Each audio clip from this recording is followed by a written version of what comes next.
Sahabat-sahabatku yang terkasih, pada bulan lalu Indonesia dihebohkan oleh peristiwa penembakan oknum polisi oleh seorang petinggi polisi juga.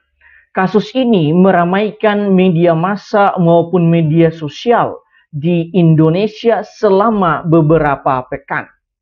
Ada satu hal yang bisa kita renungkan, bahwa dalam kurun waktu tertentu atau bisa dikatakan dalam kurun waktu singkat, seseorang yang sedang berada pada posisi tertinggi di dalam hidupnya kini jatuh ke titik terendah hidupnya yang disebabkan oleh kejahatan dan keegoisan dirinya. Peristiwa ini hendak memperlihatkan bahwa hampir setiap detik manusia senantiasa dicobai oleh kejahatannya, oleh keegoisannya, sehingga manusia selalu berada pada ujung jurang kejatuhannya. Maka salah satu hal terpenting untuk menghadapi realitas ini ialah sikap pertobatan terus-menerus. Dengan pertobatan, maka kita semakin jauh dari jurang kejatuhan. Injil hari ini juga berbicara tentang pertobatan. Yesus mengatakan, akan ada sukacita di surga karena satu orang berdosa yang bertobat. Dengan sabdanya ini, Yesus hendak menegaskan bahwa pertobatan tidak hanya mendatangkan sukacita bagi pribadi yang bertobat, tetapi juga mendatangkan sukacita bagi para penghuni surga. Maka semakin manusia bertobat, surga pun semakin bersukacita. Mengapa demikian? Karena Allah yang kita imani adalah Allah yang Maha Rahim. Bahkan kerahiman dan belas kasih-Nya tidak bertepi. Sehingga pertobatan manusia adalah suatu sukacita bagi Allah sendiri. Kerahiman dan belas kasih Allah ini diumpamakan oleh Yesus di dalam 3 perumpamaan di dalam teks Injil hari ini. Bacaan kedua juga memperlihatkan kerahiman Allah berhubungan dengan dosa dan pertobatan manusia. Santo Paulus menegaskan, Kristus Yesus datang ke dunia untuk menyelamatkan orang berdosa. Berhubungan dengan hal ini, Santo Yohanes menulis dengan sangat jelas di dalam Injilnya.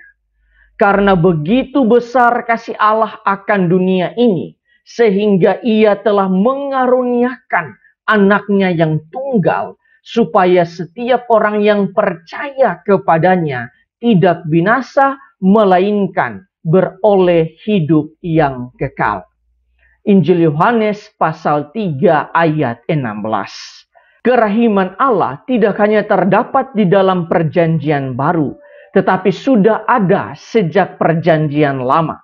Bacaan pertama memperlihatkan hal tersebut, di mana Allah menyesal atas rencana malapetaka yang dirancangkannya terhadap bangsa Israel. Pengkhianatan bangsa Israel dibalas dengan pengampunan oleh Allah sendiri. Sahabat-sahabatku yang terkasih, berdasarkan bacaan-bacaan hari ini, marilah kita merenungkan sejumlah remah permenungan. Pertama, di dalam bacaan Injil, Yesus menceritakan tentang perumpamaan anak yang hilang. Dengan perumpamaan ini, Yesus hendak menegaskan bahwa Allah yang kita imani ialah Allah yang Maha Rahim. Allah yang kita imani memiliki kerahiman dan belas kasih yang tidak bertepi. Karena itu, dalam permenungan kami, kerinduan terdalam Allah ialah pertobatan setiap manusia. Allah senantiasa setia dengan tangan terbuka menanti anak-anaknya untuk kembali ke pelukannya. Terkadang di dalam keberdosaan, kita merasa bahwa kita tidak layak dan tidak pantas lagi berjumpa dengan Allah. Tetapi justru dalam keberdosaan kita, rahmat Allah itu bekerja lebih keras agar kita bisa terpanggil untuk kembali kepada Allah. Sebab tangan kerahiman Allah senantiasa terbuka dan rindu untuk memeluk kita dan keberdosaan kita di dalam pelukan belas kasih-Nya. Kedua, jika kita tidak mau jatuh di dalam lembah dosa, maka kita perlu membangun sikap pertobatan secara terus-menerus. Sebab dosa dan kejahatan senantiasa menghantui hidup kita setiap saat. Maka pertobatan terus-menerus akan menjauhkan kita dari lembah dosa. Pertobatan terus-menerus bukan berarti kita memanfaatkan kerahiman dan belas kasih Allah, tetapi justru untuk menghargai kerahiman dan belas kasih Allah, maka kita perlu melakukan pertobatan terus-menerus. Ketiga, hendaknya kita melakukan pertobatan setiap hari dengan cara kita mencari suasana hening dan merenungkan segala sesuatu yang telah kita lakukan sepanjang hari. Apakah ada perbuatan, tindakan, atau pikiran yang tidak berkenan di hati Allah? Kemudian kita mohon ampun dan berjanji untuk tidak berbuat lagi. Kita melakukannya setiap hari di dalam doa-doa kita.